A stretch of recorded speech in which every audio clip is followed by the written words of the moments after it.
tal? Buenos días a todos y todas por acompañarnos en el día de hoy, en este séptimo y último encuentro del ciclo de conversatorios en torno a los principios de la obra pública que estamos impulsando desde la Dirección Nacional de Transparencia del Ministerio de Obras Públicas. Mi nombre es Romanela Conte, soy directora de Integración de Políticas de Transparencia en Infraestructura en el Ministerio, y bueno, estamos dando comienzo a este encuentro. Nos acompañan hoy desde distintas instituciones que son relevantes en el sector de la obra pública y referentes importantes en el tema. El principio que vamos a estar trabajando hoy es el principio de sustentabilidad de ambiente, que es un principio innovador por ahí para pensar en el momento en que se gestionó el Código de Ética y en el que pensamos cuáles eran esos principios que deberían regirnos a todos como trabajadoras y trabajadores de la obra pública. Y la verdad es que, si bien fue innovador en su momento, pensamos que es un principio fundamental a la hora de pensar en una obra pública sustentable, que genere mejores impactos económicos, sociales y ambientales, así que bueno, estamos muy contentos de poder iniciar esta conversación. Nos acompañan en el día de hoy Elena Licialdi, que es especialista ambiental y es representante del BID, del PNUD y de la CAF, especialista y consultora de estas instituciones. También lo tenemos a Leandro García Silva, que es titular de la Unidad de Planificación Estratégica de ACUMAR. Gracias, Leandro, por acompañarnos. Y también está Juan Carlos Angelomé, que es especialista del área de pensamiento estratégico de Camargo y profesor de la UBA también en temas ambientales. Muchas gracias a los tres por estar presentes en el día de hoy en este conversatorio. Bueno, y tenemos para arrancar, como siempre, un video institucional en el que vamos a introducir los temas que están contemplados en este principio. Creamos el primer código de ética del Ministerio de Obras Públicas, sus organismos descentralizados y empresas. Cuenta con 7 principios éticos que plasman los valores que rigen el accionar del MOP. Conozcamos el principio de sustentabilidad y ambiente. En el Ministerio de Obras Públicas preservamos el patrimonio natural y cultural, así como la diversidad biológica, considerando el impacto social y económico de las obras que realizamos. ¿Cómo se traduce el principio de sustentabilidad y ambiente en nuestras prácticas cotidianas? Por ejemplo, impulsar la conservación, la preservación, el mantenimiento y el reciclaje en proyectos en los que te involucrás y en tus espacios de trabajo. Construimos un código de ética amplio, plural y colectivo en base a los valores que respetamos y consensuamos todas las personas que hacemos obra pública. ¿Querés conocer más?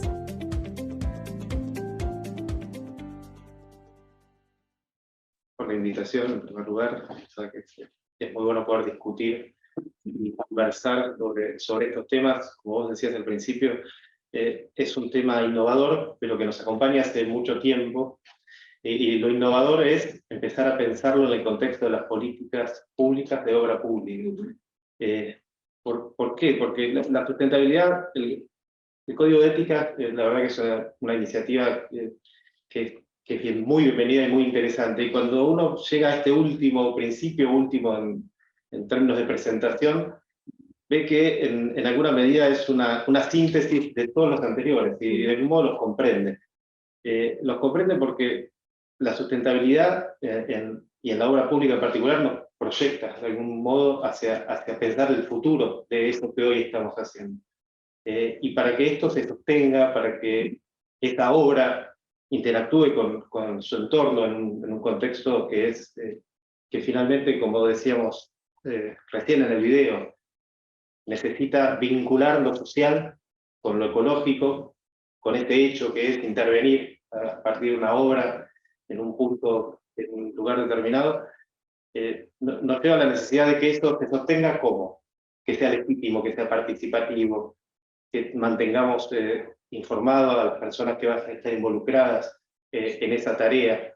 El hecho de, bueno, por supuesto, todos los otros principios más vinculados a la integridad de la transparencia, que hacen a esta legitimidad, hacerlo en un marco democrático. Entonces, la sustentabilidad contiene de algún modo buena parte de los principios, y tiene obviamente sus especificidades cuando lo pensamos en términos de la relación de la obra con el ambiente. Y ahí a mí me interesaba, tal vez hay dos dimensiones que se pueden destacar. Por un lado, una que es la más conocida, tiene que ver con los impactos negativos, cómo prevenimos los impactos negativos de una intervención que hace a la construcción social finalmente, frente a la naturaleza o a los ecosistemas. Ahí el ecosistema es un soporte de la obra pública, pero también hay otras interacciones que no solo hacen que tengamos que cuidarlo, y que me parece que es me parece a mí que es lo más interesante, lo que nos proyecta hacia el futuro, que es pensar a la obra pública, a las políticas de obra pública como una oportunidad para la sustentabilidad. Eso siempre es un hecho muy importante y muy bienvenido cuando se puede construir, cuando podemos construir algo nuevo, en un lugar donde hay una necesidad. Ahora, esta construcción hay muchas formas de hacerla y de vincularla con el ambiente y con la sociedad, que en última instancia va a ser la beneficiaria. Creo que ahí hay un gran camino para pensar en paradigmas nuevos de vinculación entre la obra, la sociedad y el entorno, el ambiente. Se me ocurren y te dejo 2 o 3 ideas o títulos. La idea de las soluciones basadas en la naturaleza, pensar a los ecosistemas y al entorno como parte de la solución, y no solo a la obra como un plato volador que aterriza para solucionar un problema, sino que se integra al funcionamiento de los servicios ecosistémicos, a veces para potenciarlo.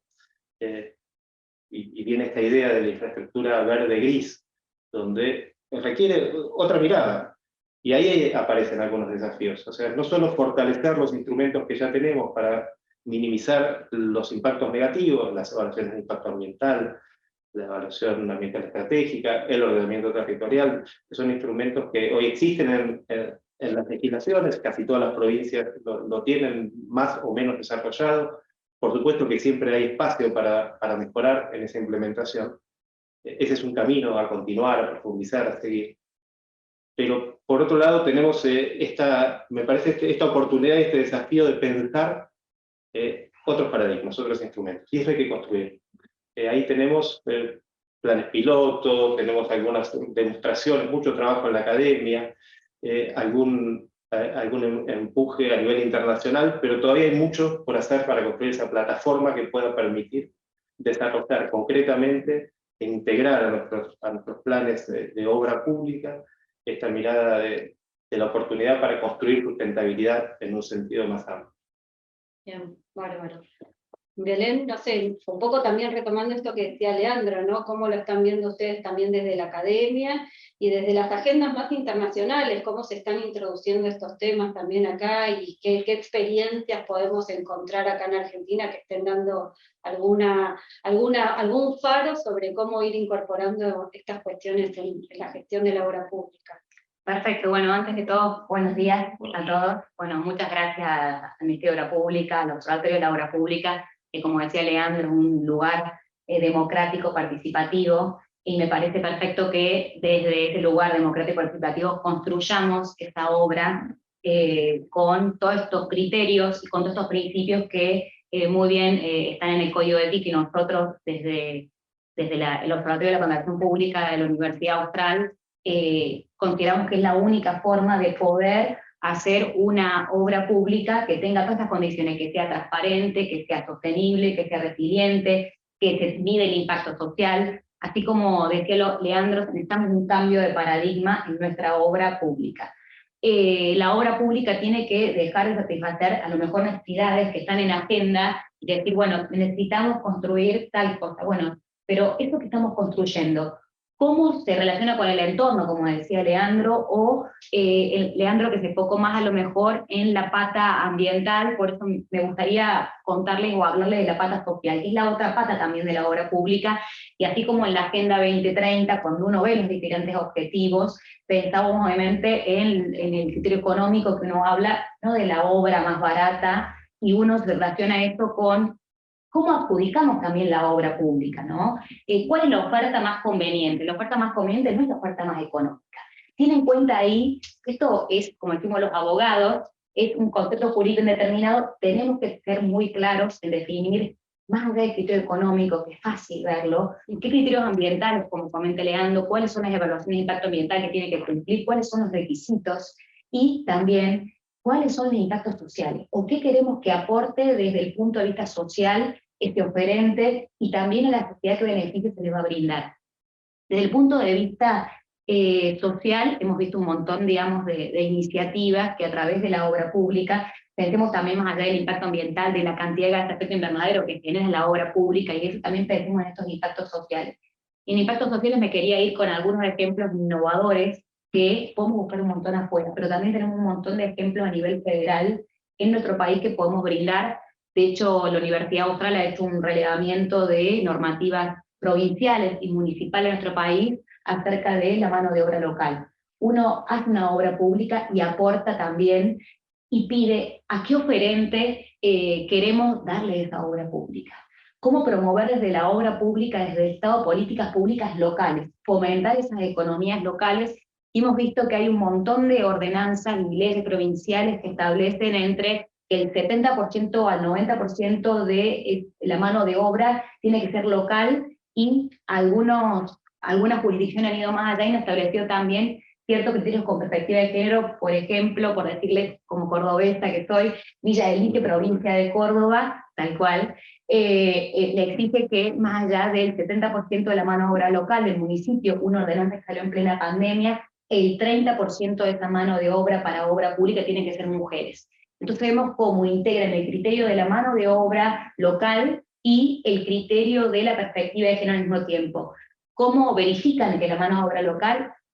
Algunas jurisdicciones han ido más allá y han creado un registro de mano de obra local para que una empresa que no tiene la mano de obra local pueda recurrir a ese registro, que el municipio ya lo tiene chequeado con los domicilios asentados en su DNI, y en algunas jurisdicciones exigen 1 año, 2 años o 3 años, hasta 5 años. Me parece un criterio muy interesante para tener en cuenta la mano de obra local, para tener en cuenta la perspectiva de género. Como decía Leandro, también tenemos que tener en cuenta el ciclo de vida de la obra pública. Cuando hablamos del ciclo de vida de la obra pública, pensar desde la planificación de los insumos que vamos a usar en la obra pública, pensando en el diseño, en las diferentes metodologías que nos aportan los organismos multilaterales, como por ejemplo el BIM, que está tan desarrollado, etcétera, cómo la planificamos, y también cómo mantenemos después la obra pública. Y después, cuál va a ser en su caso cuando se agote la vida útil de esa obra, el destino final. Y ahí también tenemos que, yo siempre digo, que uno pensando en la Agenda 2030 y pensando en las metas de la Agenda 2030, nos quedan 8 años para cumplir.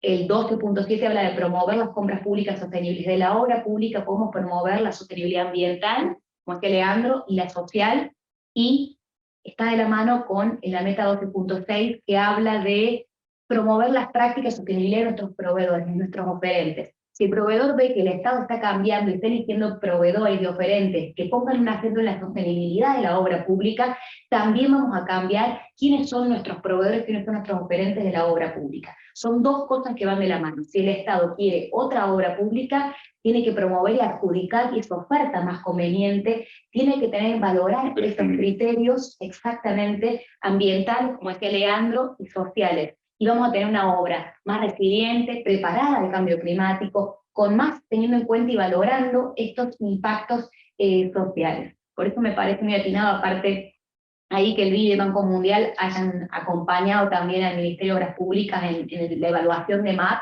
Me parece que también es algo estratégico para sentar la línea de base y decir, bueno, ¿en qué podemos mejorar? Me parece que los criterios sociales tienen que ir de la mano con los criterios ambientales que comenta Leandro. Bueno, ahí desde el Estado tenemos una oportunidad, ¿no?, de ir impulsando y generando las condiciones para que estas prácticas se vayan instalando y se vayan incorporando en las distintas agendas, tanto desde los ministerios como las agendas más desde el sector privado, ¿no? Y bueno, un poco también conocer cómo vienen trabajando Juan Carlos desde la Cámara esos aspectos.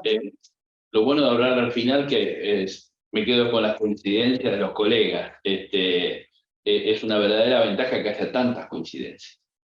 Ahora bien, yo voy a hacer el ejercicio de ponerme del lado de, vos sos la observadora intermedia, él participa del Estado y yo soy de alguna manera alguien que trae la voz a esta situación de las de las empresas. Yo creo que el problema de los mecanismos establecidos es que no son sustentables aún, y que no hay prescripción de estos mecanismos que Belén explicó con una claridad absoluta.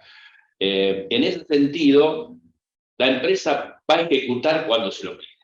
No, voluntariamente es un proceso mucho más largo, está puesto en otros intereses, está puesto en otros intereses de la sustentabilidad. No digo ni que bien o está mal, está puesto en otras prioridades.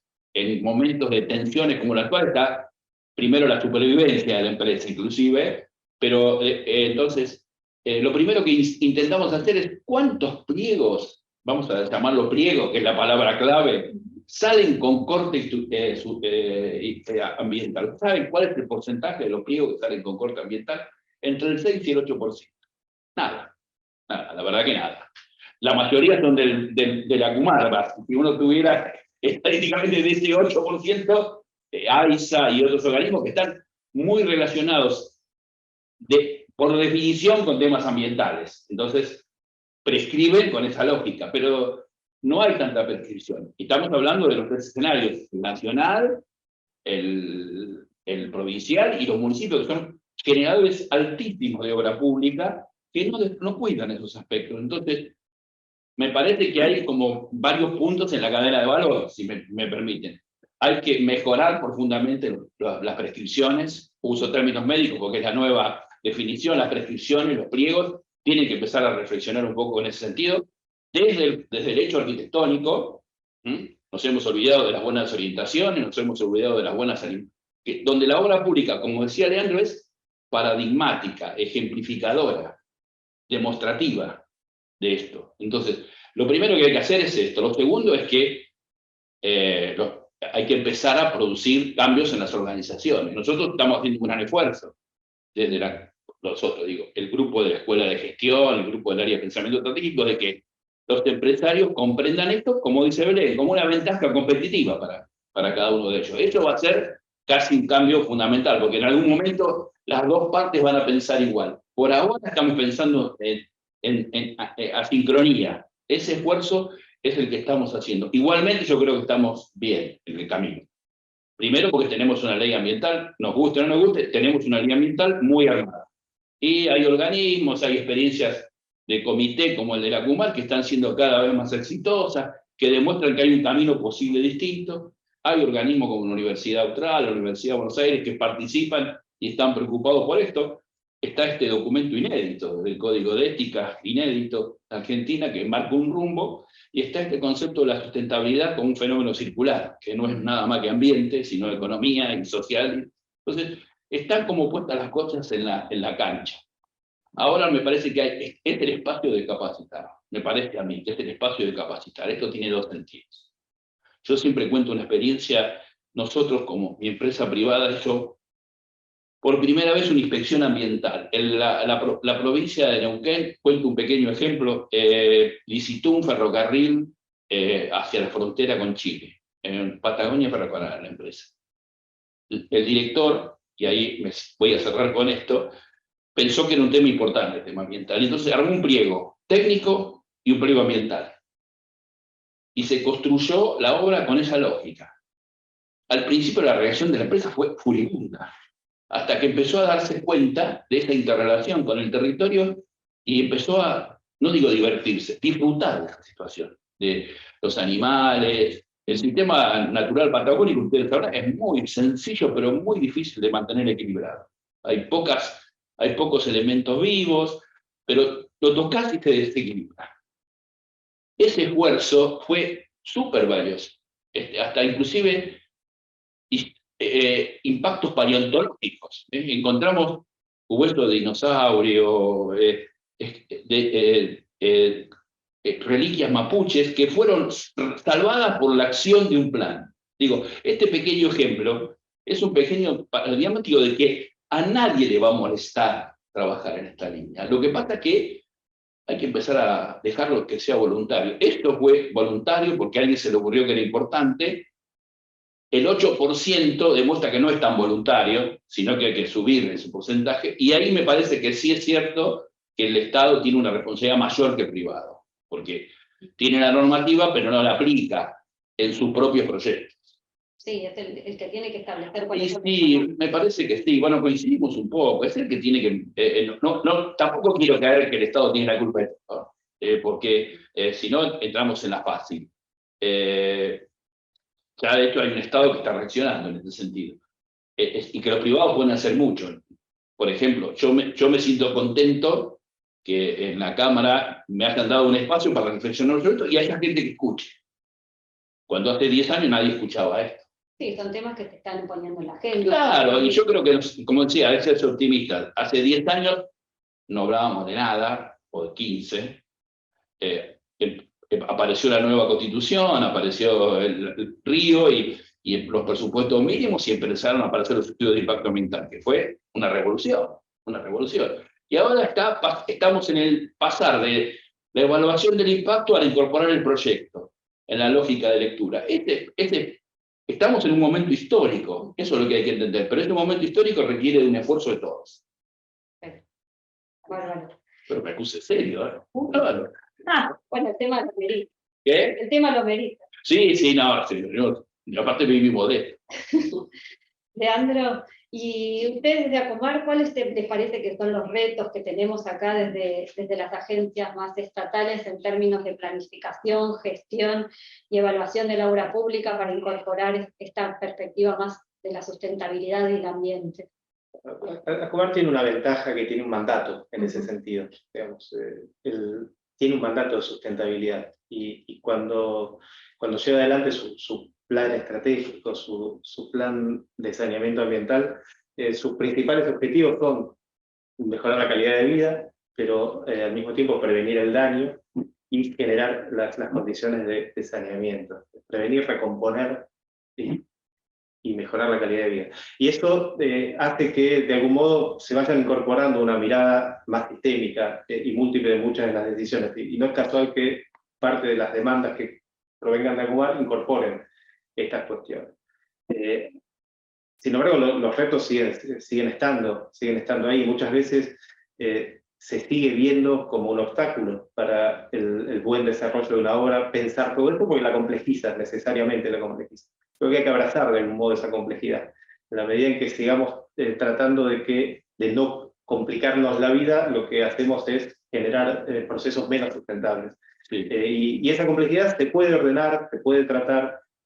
Cuanto antes lo tratemos en el ciclo de vida del proyecto, que me parece que es uno de los puntos claves, es mejor. Si seguimos pensando a las evaluaciones de impacto como el final de un proceso, claro, que si te pasa o no te pasa, perdimos un montón de oportunidades en un proceso iterativo. Lo mejor es poder incorporar esto en el plano, en la mesa de diseño, mucho antes de empezar, cuando estamos incluso formulando el problema. ¿Cuál es nuestro problema? Bueno, al formular el problema, una mirada que vaya más allá de la solución concreta, de los beneficios concretos que puede generar la obra, y pensar cómo esa obra va a interactuar con esa sociedad y en ese lugar, ya nos empieza a dar algunas claves de por dónde avanzar. Ahora esto no es automático, esto no sucede, solo el proyectista, el funcionario que tiene que tomar una decisión necesita ser consciente de estas interacciones, y para eso necesitamos conciencia y educación, formación. Por suerte hay algunos elementos que empiezan a ir en ese sentido. Tenemos la ley Yolanda, Sí. que nos obliga a los funcionarios públicos a empezar a tener esa perspectiva, y eso va a empezar a dar sus frutos.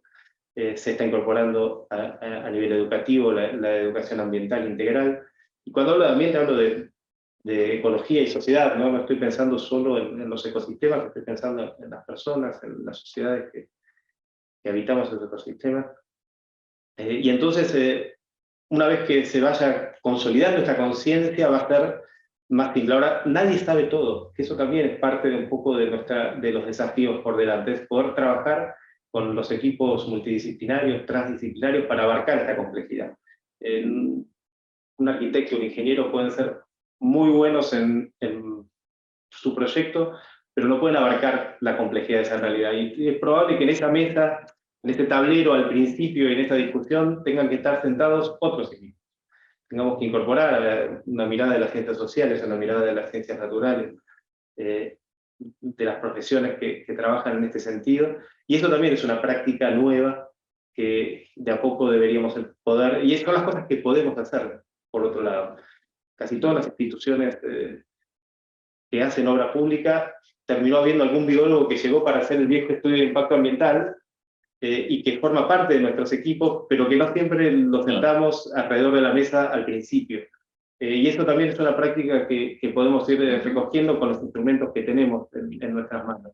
A veces mirar alrededor y ver con qué capacidades ya contamos y que lo que hay que hacer es movilizarlas. Entonces ahí creo que hay un desafío por delante, pero un desafío que es muy posible. Y hay ejemplos también en ese sentido. Acumar, como te decía, tiene la gran ventaja de tener un plan integral de saneamiento que de algún modo contempla todas estas variables. No es un plan de obra pública, aunque contempla un fuerte componente de obra pública, como el sistema Riachuelo, o el parque industrial curtidor, digamos, y muchos otros que van generando la provincia o cada una de las jurisdicciones. Pero este es uno de los componentes. Junto con eso hay lo que en obra pública están más acostumbrados a llamar medidas no estructurales, que es todo aquello que no es la obra del cemento, que no es hormigón, y que el desafío está empezar a pensarlo como parte de la política pública de obra pública.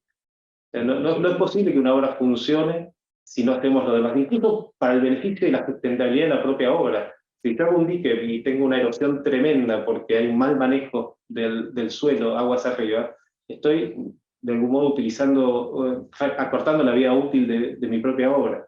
Y eso no es una medida no estructural, es parte integral de esa solución que estamos pensando. Y entonces me parece que ahí hay un gran desafío. Las autoridades de cuenca, los comités de cuenca, que afortunadamente en los últimos años vienen cobrando un protagonismo mucho más fuerte en materia de planificación, en los planes directores, ya no pueden solo pensar en carteras de obras. Tenemos que empezar en sistemas de obras y otro tipo de políticas públicas que apuntan a buscar algunos objetivos de sustentabilidad y de desarrollo, en última instancia.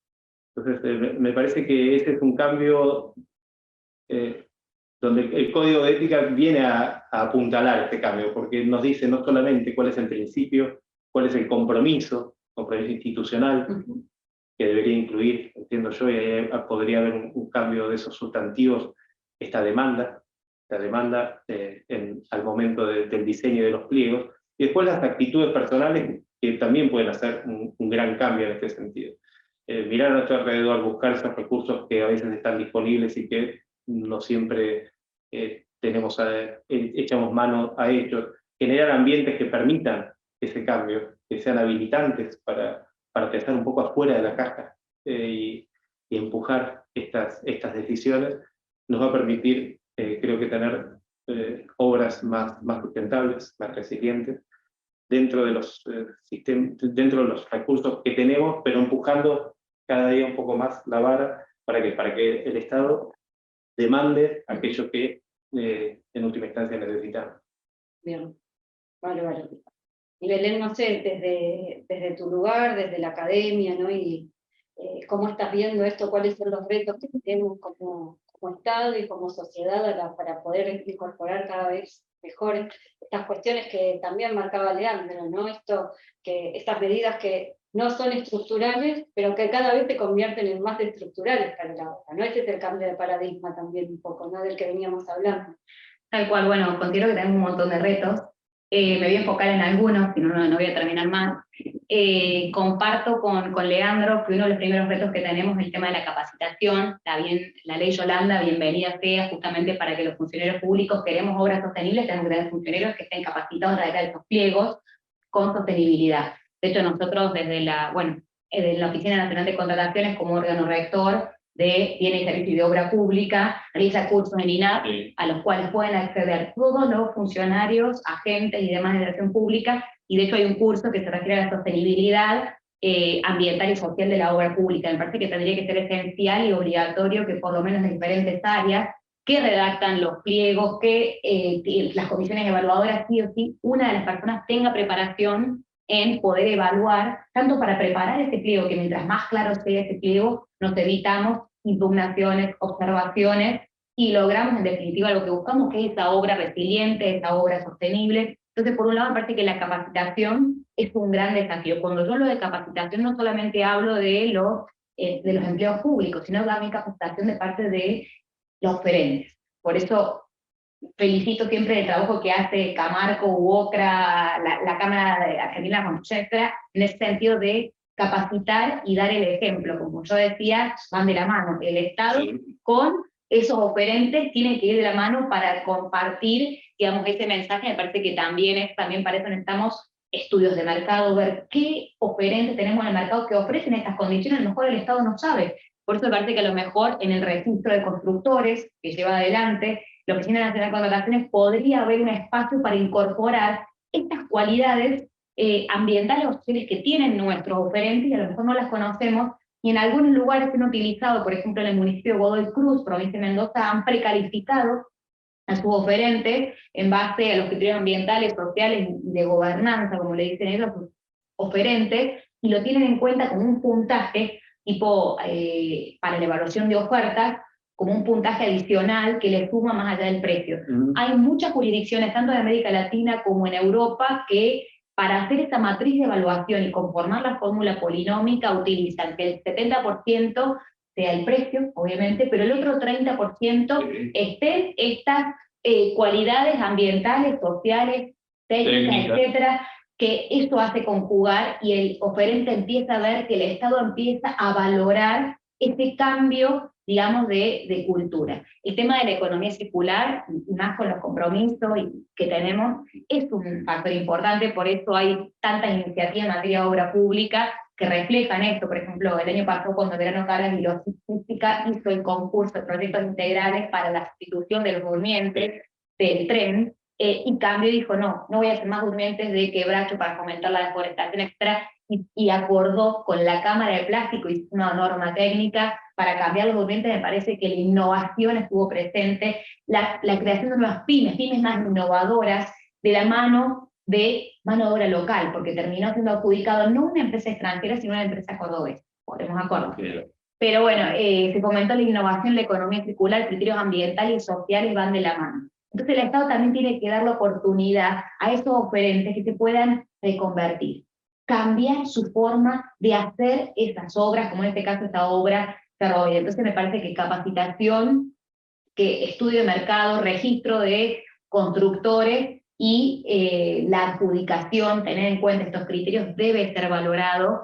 Me parece que ese es el camino adecuado para hacer las sostenibilidades de la economía circular y demás. Me parece que tenemos que ir por este camino. Hay un montón de empresas constructoras hoy en Argentina que, por ejemplo, son de triple impacto, tienen en cuenta el económico, el ambiental y social, que a lo mejor no sabemos que existen. Entonces me parece que también hay sistemas de certificación que tenemos que valorar como mecanismo de verificación. Bien, bárbaro.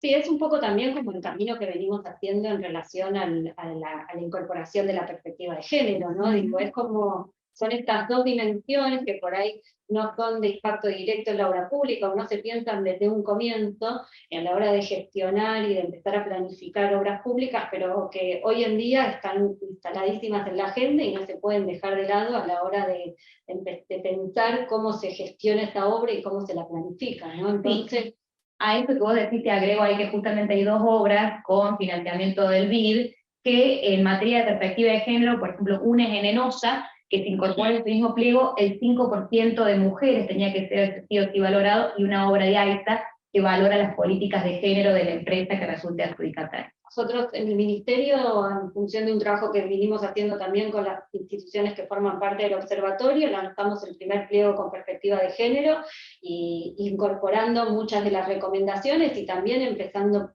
a tener un poco de diagnóstico sobre cómo venía la situación, y hasta qué punto, a partir de los pliegos como una herramienta, el Estado podía empezar a pedir condiciones nuevas respecto al género. Pero bueno, me parece que también este es un poco el recorrido que hay que dar respecto a lo ambiental, ¿no? Que no deben ser cosas que queden, como decía Leandro también, en un grupo de expertos, en una institución, sino que ese grupo, los expertos tienen que estar, pero cada vez tienen que estar más sentados en la mesa de trabajo. Si no... Sí, a mí me parece que hay como ejemplos en la industria, vamos a llamar la industria. La ley de seguridad y higiene es uno. La excepción era alguien que tenía casco hace 20 años. Claro. Ahora la excepción es el que no lo tiene. Y ese esfuerzo tuvo el mismo, tengo un poco más de kilometraje que ustedes, y trabajé en obras sin casco, imagínense. Este proceso fue difícil de transitar, pero la sociedad encontró el atributo hasta económico por la pérdida de vidas. Es una porquería lo que estoy diciendo, pero es así. Y tiene un poco que ver, yo leía entre líneas lo que decía Benet, que era que el empresario va a descubrir los beneficios en algún momento, va a descubrir que ser verde es mejor que no lo serlo, y que tener incorporación de género, porque tanto los gobernantes como empresarios tienen una velocidad de respuesta para estas cosas mayor de lo que nosotros los vamos a llamar los científicos. Tienen una percepción distinta, mayor velocidad, y van a comprender eso, van a comprender y van a entender que eso es una actitud que los va a diferenciar de un competidor en principio y en un mercado. No, inclusive ahora, para terminar de hacer un atlas, lo vamos a contar el 10 en la reunión.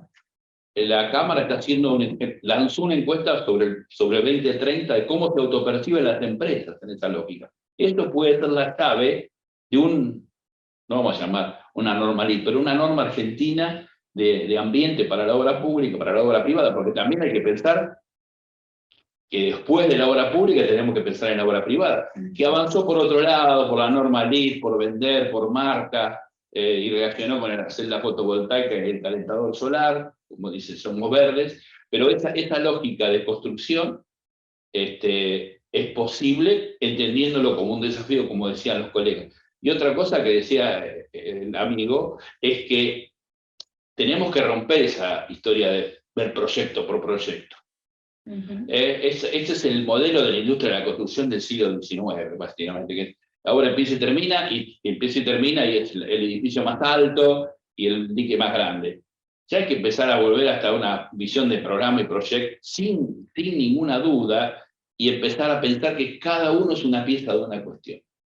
Esto es difícil en tiempos políticos y con las necesidades que tiene la Argentina de metro cuadrado de escuela, de metro cuadrado de hospital. Pero lo mejor es el momento para pensar ese tipo y pensar en un plan de escuela sustentable de origen. La Universidad de Tucumán hizo un trabajo hace varios años de revisar la cantidad de horas que tenían las escuelas primarias la luz prendida. Sacaron unos indicadores pésimos. De día prendían la luz en las escuelas tucumanas, que debe ser uno de los lugares donde más sol hay en la República Argentina. Hicieron un operativo de una inversión pequeña y disminuyeron el 50% de la iluminación poniendo la ventana de otro lado. Entonces, digo, ¿cómo nos hemos olvidado de eso? Porque lo hacíamos, la arquitectura pampeana, la arquitectura colonial, es eso. Entonces, también en ese sentido, como dice ahí, hay que abrir la jugada, porque algunos también tenemos que pensar que hubo un fracaso en todo esto, no es que venimos de virtuoso. Ahora podemos entrar en un proceso virtuoso, pero no venimos de éxito en éxito. Venimos metiendo la pata, para decirlo de alguna manera. Ahora me parece que es el espacio, y tomo lo del ejemplo de la seguridad y higiene para retomar esta cuestión. Entender que, no quiero usar la palabra, pero puede ser un buen negocio. Bien.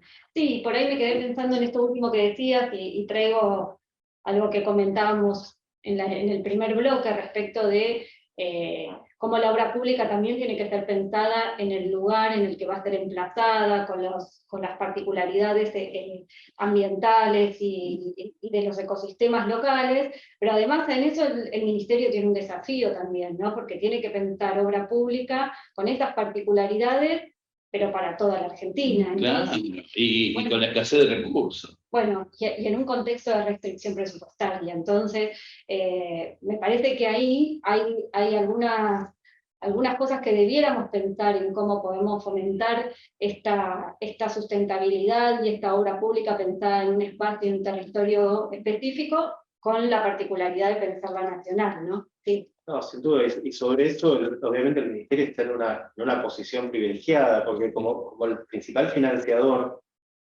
tiene la posibilidad de establecer algunos estándares y algunas reglas, aunque la ejecución sea descentralizada, como la mayoría de los casos es.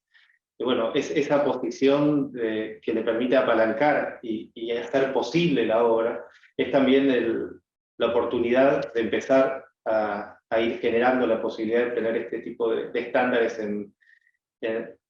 en los pliegos finalmente. Pero esto no es solo cortar, lo pongo en el pliego y ya está. Necesitamos paralelamente, y el observatorio ahí cumple un gran rol en este sentido porque permite el diálogo, ir construyendo la oferta y la demanda al mismo tiempo para que puedan acompañar. Pero si no, vamos a tener el otro problema es que la capacitación en la cadena de valor de la obra, porque después hay un pliego ambiental, que hay un inspector que es un arquitecto que no conoce esta cuestión. Tampoco digo que traigan un biólogo, pero sí capacitar a un arquitecto, un ingeniero, para que comprenda lo que significa un pliego ambiental en una obra, un plan de gestión ambiental, que es, porque si no es un documento que se acomoda y que es el resultado, como dice, de una evaluación de impacto exitosa, pero ni se aplican las medidas de mitigación, ni se aplican las recomendaciones de los programas del plan de gestión ambiental, por lo cual es un trámite. Con lo cual después se desdibuja en la ejecución. Pero ni hablar, porque después, entre otras cosas, porque no saben hacerlo. Y inclusive también es más barato a veces. Porque también hay que entender que una obra sustentable tiene una pendiente de salida más alta que una obra tradicional, pero también es cierto que después es más barata en el tiempo. No hay ninguna duda que sea más barata en el tiempo, porque también algunas organizaciones lo conocen. La Municipalidad de San Martín está haciendo una serie de drenajes sustentables con lechos espectacular, y son los primeros en sentirse felices de la municipalidad, ¿viste? Entonces digo, hay que empezar a trabajar esa línea. Igual yo creo que es como lo de la seguridad y higiene, no vamos a poner casco en el momento. Sí, en este sentido también me parece que es importante pensar que la obra pública no termina cuando se corta la cinta y cuando está. La obra pública hay que contemplarla en todo el ciclo de vida, incorporando la gestión y la utilización de esta obra en cuanto una vez que estuvo terminada y que genera los beneficios sociales que todos están. Yo no quisiera estar en las autoridades, en la cabeza de autoridades, porque tienen las necesidades, la restricción presupuestaria, pero uno siempre ve el edificio del Ministerio de Obras Públicas, hecho hace 60 años, está intacto. Eso es lo más ambiental del mundo, no tiene contra, porque tiene un nivel de mantenimiento bajo que lo ha hecho en el tiempo sustentable. No digo que hagamos solamente el Ministerio de Obras Públicas, pero gestiones de esta administración han hecho el Ministerio de Ciencia y Tecnología, que es un ejemplo de sustentabilidad también. Digo, es posible, pero es cierto que tenés que hacer más metros porque los chicos no tienen escuela, tenés que hacer más metros de camino, entonces decir, bueno, no lo hago permeable, y después veo, es así, pero bueno, en algún... gradualmente, sí, bueno, de mi presupuesto, el 15 lo hago sustentable, y después del 8 pasó al 15, del 15 pasó al 20, del 20 pasó al 50, y un día voy a estar haciendo todo de esa manera. Digo yo, ha sido muy exitoso el sistema. No, obviamente. No, pero si en el ciclo de vida no es más cara. Es más cara la obra, a veces la obra. Tampoco poner una ventana ahí, sale más cara que ponerla ahí. Exacto, es lo mismo. Es lo mismo. Entonces, estos son parte de los desafíos. Sí, ¿dónde está el norte? Bueno, me parece que ha sido un gran diálogo y una gran conversación con estos expertos y la temática, así que les agradecemos un montón la participación. Gracias, Leandro, por acompañarnos en este último encuentro del ciclo de conversatorios.